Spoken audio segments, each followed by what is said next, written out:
ಬಾಗ್ಲೆಲ್ಲ ಹೊಡೆದಾರು. ನಮ್ಮ ಮನೆಯವರು ನಮ್ಮ ಅಪ್ಪಾಜಿ ಮೂವರು ಹಿಂಗ್ ಹಿಡ್ಕೊಂಡ್ರು ಹಂಗೆ ಡಬ್ಬಿ ಬಾಗ್ಲು ಹೊಡೆದಾರು. ಮಕ್ಕಳಿದ್ದಾವ್ರಿ ಮನೆಯಾಗ. ನಿನ್ನೆ ನೋಡ್ರಿ ಗುಮ್ಮಟ್ ಬಂದೈತಿ ಬಾಗ್ಲು ಬಡ್ದು ಮಗುಗೆಲ್ಲ ಅಷ್ಟೊಂದು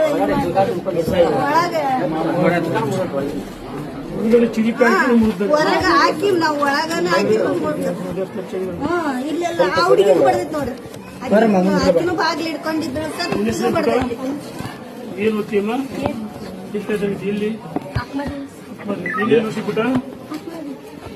ಏನಾಯ್ತಮ್ಮ ಸಾಯಂಕಾಲ ರಾತ್ರಿ ಯಾರು ದಬ್ಬಿದ್ದು? ಯಾವ ಹುಡುಗರು? ಎಲ್ಲರೂ ಗಲಾಟೆ ಮಾಡ್ಕೊಂಡು ಮತ್ತೆ ಬರಷ್ಟಿಗೆ ಬಾಗ್ಲ ಮುಚ್ಚಿದ್ರೆ ಎಲ್ಲ ಹೊಡಿತೀವಿ ಸರ್.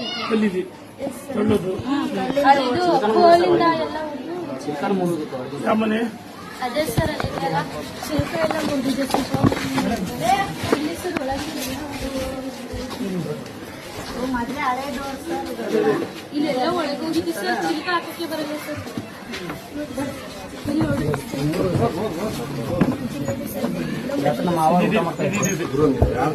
ಚಿಲ್ಕೆ ಎಲ್ಲ ಇಡಕೆ ಎಲ್ಲ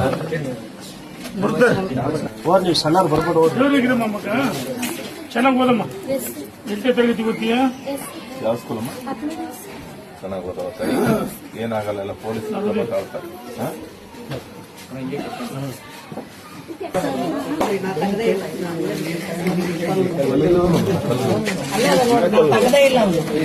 ಪರಿಕೆ ಅವೆಲ್ಲ ಅಲ್ಲೇ ಬಿಸಾಕ ನೋಡ್ರಿ. ನಾನು ಇಲ್ಲೇ ನಿಂತೀನಿ. ಅವ್ರ ಹಂಗೆ ಸುಮ್ಮನೆ ಅಲ್ಲಿ ಮಠ ಹೋದ್ರೆ ವಿಶಿಷ್ಟ ಊಟ ದೊಡ್ಡ ಇಲ್ಲ ವಿಶಿಷ್ಟ. ಅವೆಲ್ಲ ಕಲ್ಲು ಇದು ಕಲ್ಲು ನೋಡಿ ನನ್ ತಲೆ ಬಡೋದು ಇಲ್ಲೇ ನಿಂತ್ಕೊಂಡಿನಿ. ಅವ್ರು ಬರೋದು ನೋಡಿ ಅದ್ರ ಓಡೋದೆ ಅದೆಲ್ಲ ಇಲ್ಲೆಲ್ಲ ಅದು ತೆಗ್ದೇ ಇಲ್ಲ. ಪೊಲೀಸ್ ಯಾರಿಲ್ಲ. ಉದಾಹರಣೆ ಹೇಳ್ಬೇಕು ಸರ್.